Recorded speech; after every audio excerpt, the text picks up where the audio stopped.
Assalamu alaikum dear students. Hopefully you are enjoying good health inshallah. Today we are starting a new chapter of your biology second year textbook, that is reproduction. So what is reproduction? Reproduction is the mechanism that produces new generation and maintains a species population. Basically students ये होता है कि reproduction एक ऐसा process है, reproduction ऐसा mechanism है जिसकी वजह से नई नस्लें बनती हैं, ठीक है, और फिर इस तरह से स्पीशीज टू पॉपुलेशन एक सीक्वेंस जो है वो मेंटेन रहता है, ठीक है। तो नस्ल तभी बनती है जब रिप्रोडक्शन होती है, right. So reproduction is necessary for the species के लिए बेसिकली इंपॉर्टेंट है। रिप्रोडक्शन की दो टाइप्स होती हैं, एक है asexual and second one is sexual reproduction, ठीक है।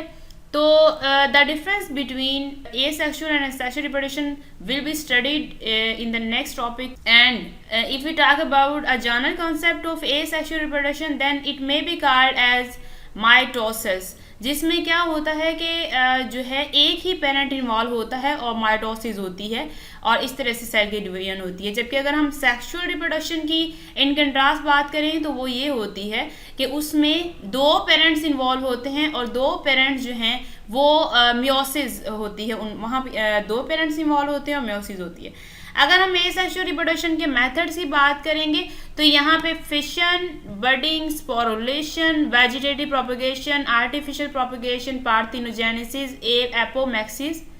पार्थिनोजेनेसिस, एपोमैक्सिस एटीसी, ये सारे इसके जो है मेथड्स हैं सेक्सुअल रिप्रोडक्शन के। सो नेक्स्ट अगर हम बात करेंगे यहाँ पे तो स्टूडेंट्स प्लांट्स में इस तरह से होता है कि अल्टरनेशन ऑफ जनरेशन होती है जिसमें डिप्लॉइड स्पोरोफाइट और हैप्लॉइड गैमेटोफाइट जनरेशन होती है और मियोसिस होती है इसके अलावा ड्यूरिंग स्पोर फॉर्मेशन, जिसे हम कहते हैं sporogenesis.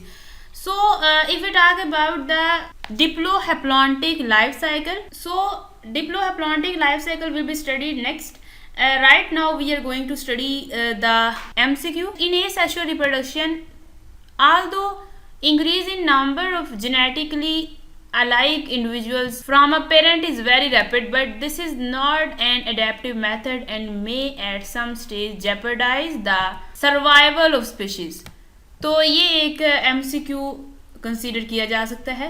Next topic is reproduction in plants and we were talking about the diplohaploidic life cycle. Here it is the definition of diplohaploidic life cycle in sexual reproduction. In sexual reproduction, plants have diplohaploidic life cycle with alternating diploid sporophyte and haploid gametophyte generation. So, what is difference between isomorphic and heteromorphic? If the two generations are vegetatively similar, such alternation generation is referred to as isomorphic, and if they are dissimilar, it is called heteromorphic. तो isomorphic generation वो होती है जहाँ पे दो generation जो है वो वेजिटेटिवली एक जैसी होती हैं, अलाइक होती हैं, लेकिन हेट्रोमॉर्फिक वो होती है जहाँ पे दो जनरेशन जो है वो डिफरेंट होती हैं, right. So it is about the heteromorphic and isomorphic. So students, MCQ may be taken from this blue block. Evolution of pollen tube is an important step in land adaptation by the spermatophyte. Pollen tube acts as a vehicle for male gametes for the safe transfer to female gamete in the ovule. तो basically क्या है कि pollen tube की जो evolution हुई है spermatophyte की इस एनवायरनमेंट में, टेरेस्ट्रियल एनवायरनमेंट में एक अडेप्टेशन हो सकती है, क्योंकि अगर मेल गैमेट्स को फीमेल गैमेट्स की तरफ ट्रांसपोर्ट करना है तो इसके लिए एक प्रोटेक्टिव मैकेनिज्म होना चाहिए और वो ओव्यूल के अंदर प्रोटेक्टिव मैकेनिज्म होना चाहिए और इस तरह से पोलन ट्यूब जो है ये एक व्हीकल के तौर पे एक्ट करती है मेल गैमेट्स की ट्रांसफर में इनटू फीमेल गैमेट्स ओव्यूल. इसके अलावा जो पोलन ट्यूब की इंफॉर्मेशन जो है हमने अभी देख ली है, पोलन ट्यूब का एक लिटिल नॉलेज था. Seeds are capable of enduring unfavorable condition in dormant form. अगर dormant form होती है तो seed जो है वो unfavorable conditions को tolerate कर लेते हैं. So it is seed dormancy. Well student, next is very important short question. What is parthenocarpy? Parthenocarpy क्या होता है? In some cases, fruit development proceeds without fertilization and thus no seed formation takes place. For example, banana, pineapples and some varieties of oranges and grapes. तो ये जो development होती है इसको हम पार्थिनोकार्पी कहते हैं। तो अगर फर्टिलाइजेशन ना हो, ठीक है, इसके बिना ही फ्रूट की डेवलपमेंट हो जाए और साथ में हम कहें कि सीड नहीं बनता, क्योंकि सीड जो है वो बनता है जब फर्टिलाइजेशन होती है। फर्टिलाइजेशन नहीं है तो सीड भी नहीं बनेगा, और इसके बगैर ही अगर फ्रूट डेवलपमेंट होती है तो इसको हम कहते हैं parthenocarpy. So examples include banana, pineapple etc. So here it goes the definition of parthenocarpy. और इसकी वजूहात में, इसके कॉजेज में मेजर चीज़ें, हार्मोनल इम्बैलेंस आ सकता है, ठीक है, ऑक्सीजन लेवल जो है नॉर्मल से ज़्यादा हो जाए तो पार्थिनोकार्पी होती है। And it also include tomatoes and peppers etc. Then is seed dormancy. अभी हम देख रहे थे सीड डोमेंसी के बारे में कि अगर अनफेवरेबल कंडीशंस होंगी तो उसमें सीड जो है वो लॉन्ग पीरियड ऑफ टाइम के लिए जो है वो डोर्मेंट स्टेज में चला जाएगा। It is a special condition of rest. ये बिल्कुल रेस्ट की कंडीशन होती है, और इसमें बेसिकली क्या होता है, which enables an embryo to survive long periods of unfavourable environmental conditions.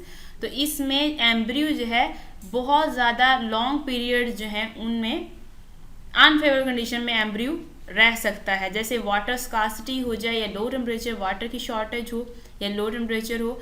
During this period of rest the embryo ceases or limits its growth. This is of great survival importance to the plants in that it prevents the dormant seed from germinating in response to conditions such as warm spell in winter.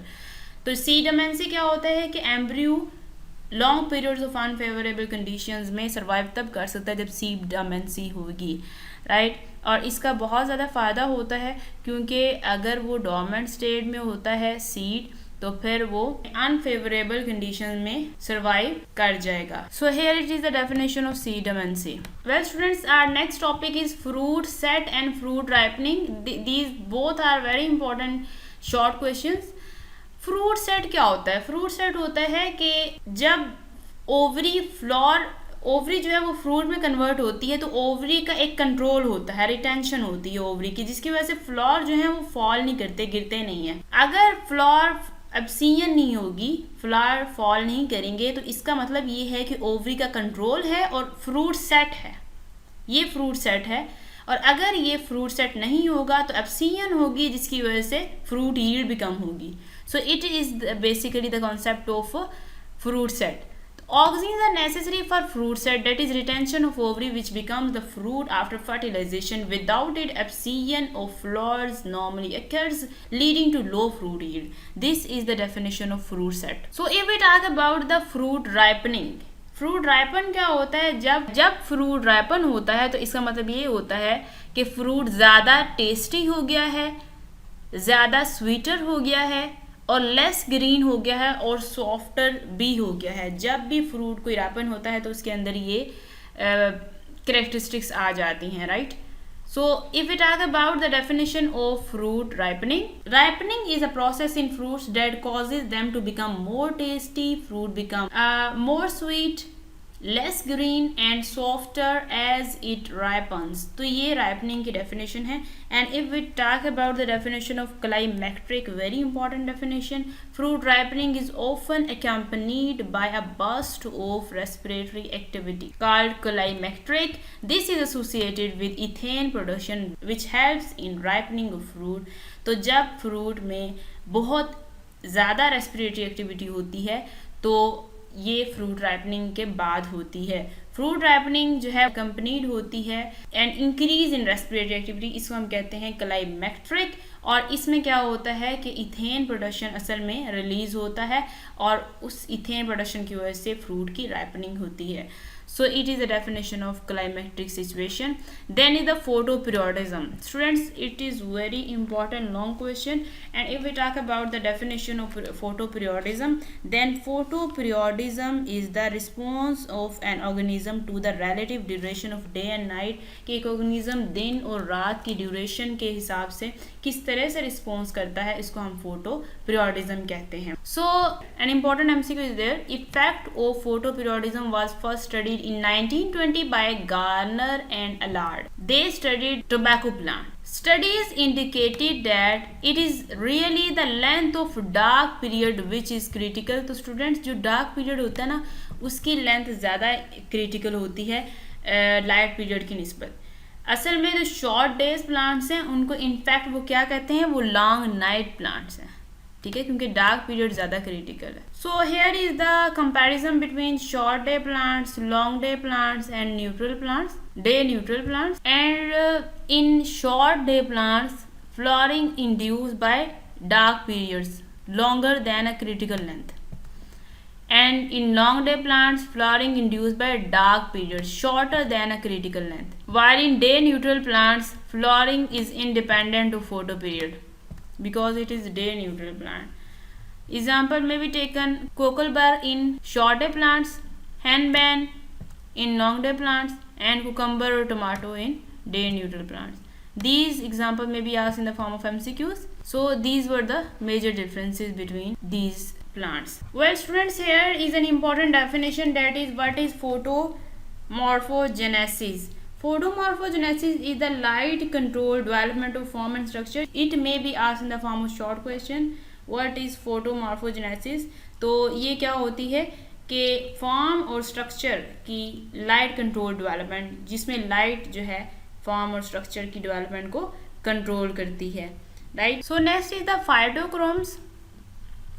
Phytochromes exist in two forms, P660 and P730. P660, a quiescent form, absorbs red light, and P730 absorbs far red light. These both are important MCQs. And P660 is converted into P730 when it absorbs red light, while P730 absorbs far red light at 730 nanometer and is converted into P660. And one more thing is that P660 to P730 conversion takes place in daylight, and P730 to P660 conversion occurs in night. तो ये वाली conversion जो है ये रात के वक्त होती है, डार्क में होती है. तो इस लिहाज से अगर P660 से P730 कन्वर्जन डे लाइट में होती है तो इसका मतलब दिन के वक्त 730 फाइटोक्रोम्स की कंसंट्रेशन ज़्यादा होगी प्लांट में, जबकि नाइट में ज़्यादा प्लांट में क्या चीज़ होगी, phytochrome P660. So these all MCQs are interlinked to each other. And also students, it has been found that red light inhibits flowering the short day plants but promotes flowering in long day plants.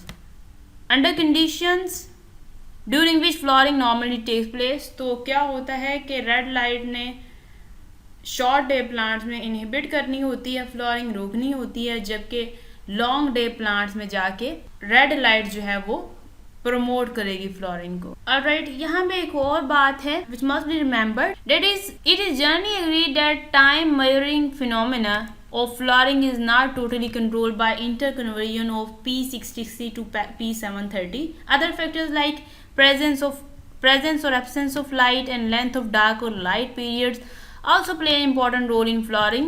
तो flooring सिर्फ इन चीज़ों influence नहीं होती कि क्या conversion हो रही है P660 की P730 में, बल्कि इसके अलावा दूसरे फैक्टर्स भी होते हैं, लाइट है या नहीं है, ठीक है, या लाइट कितनी देर तक है, डार्क और लाइट पीरियड के का कितना ड्यूरेशन है, ये भी अफेक्ट करता है फ्लोरिंग को. तो सिर्फ ये अफेक्ट नहीं करते. इसके अलावा अगर हम देखेंगे कि फाइटोक्रोम जो हैं वो रिस्पॉन्सिबल होते हैं for detection of either light और डार्कनेस. तो फाइटोक्रोम का बेसिक काम यही होता है कि लाइट और डार्कनेस की प्रेजेंस को डिटेक्ट कर सकता है. Well student, these were our topics under discussion today. We have discussed the important short question and MCQs in the given topics. Next topic is vernalization and we will discuss it with other topics in the next video inshallah. Okay, thank you very much students.